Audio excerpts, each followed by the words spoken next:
It doesn't matter if you're tethering adds in a Lost Sector, Master Nightfalls, or Grand Master Nightfalls, this new Hunter build will give you the majority of that super energy straight back with this setup. We will be using a new Elemental Well mod to make this build pretty insane to become Charger Light really quick, but you'll also have fast supers, fast abilities, and dodges, as well as being able to go invisible pretty often with instant reloads. And overall, this is a pretty good build to use in the endgame as a tether support. This build design is set up specifically around the Orpheus Rigs exotic, and I've covered the tether support and Infinite Invis builds before on this channel, but if you're specifically looking for infinite invisibility, you should go check out that video, it's linked below. But with this build, we will be designing it around the use of Orpheus Rig and a top tree tether. So guys, rate, comment, sub, share, and let's get into it.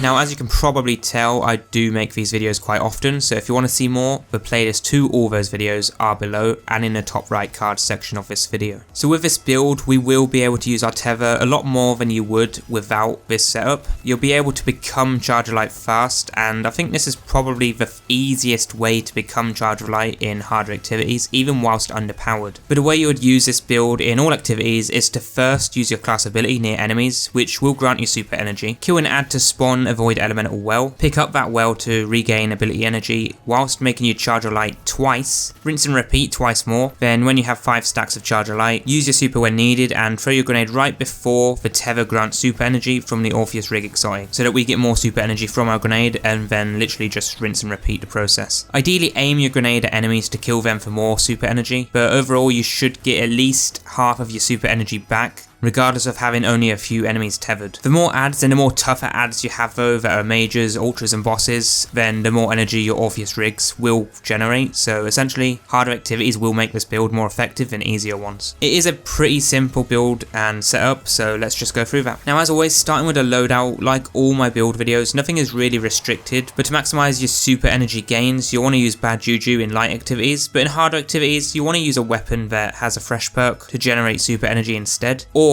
you can use weapons that generate ability energy to get your grenade and dodge back quicker. So things that have a Wellspring perk or Demolitionist perk, or even a Traveler's Chosen exotic sidearm, but your optimized loadout for end game in Season 14 would be a Kinetic Sniper, an energy primary weapon that generates super or ability energy, and an Anarchy. For the subclass, we are using a top tree Night Stalker tether, Way of the Trapper, which comes with Snare Bomb, which is your melee ability, but none of these are that important other than your dodge that grants invisibility from Vanishing Step. But throwing that Vortex Grenade and Marksman's Dodge for instant reloads. The exotic we are using is the Orpheus Rigs, that basically gives you free super energy.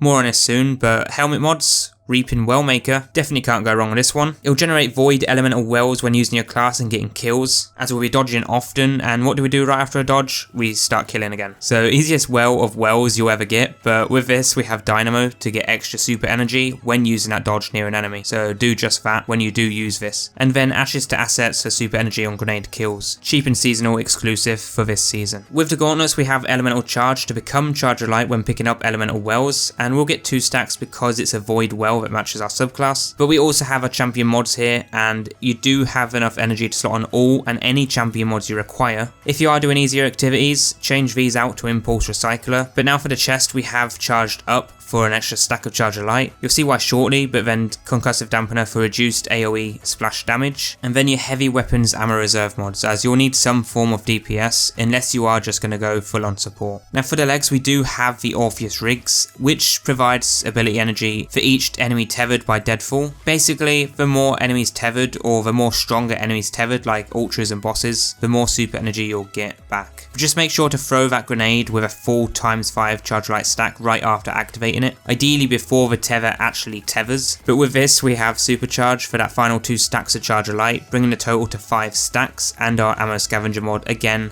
for our heavy weapon. For the class we have Energy Converter to get us that first 50% of the super energy when using our grenade, which is why you want to throw that grenade with a ×5 Charger Light stack right before your tether hits enemies, so this gets you the first 30 to 50%, then the tether will top you off up to the 100%. But in most cases you will get around 50 to 80%, which is better than up to 50% without Energy Converter. But with Energy Converter we have a few ability cooldown mods to get our class and grenade back as quick as possible, so that we can get our Charger Light stacks quicker, Now if you want, you can swap this out to an unstoppable Void melee in Season 14 with a Gambler's Dodge to get that melee back right after using it on an unstoppable, then an Overload HC and a Fresh perk for super energy, and a kinetic anti-barrier scout rifle that can generate grenade energy with a Wellspring perk, so you have everything covered in the end game. Lastly though, for your stats you want to max out mobility to get that dodge back as quick as possible, because without it you may struggle to get your fast supers, otherwise your secondary stat to max will be discipline. So this build is awesome. No, but seriously, it's actually pretty good if you are using the Orpheus Rigs, which is what I based this build setup on. Is it the best Hunter build? Not overall, but to me it's the best Hunter support build if you want to make the most of using those exotic boots, and if you are using them, then you should use this build setup. I honestly do think this is amazing, and I have tried it in Master Nightfalls whilst underpowered, and it works perfectly for me for how I intend to use it. But guys, that is all for this quick Hunter build. Next you should check out the playlist as always for more awesome insane top builds in Destiny 2 for all the classes and subclasses. For now though, why not drop a comment of your favourite build, rate, sub and share for an extra 1% free super energy, and I'll see you all soon for the next one.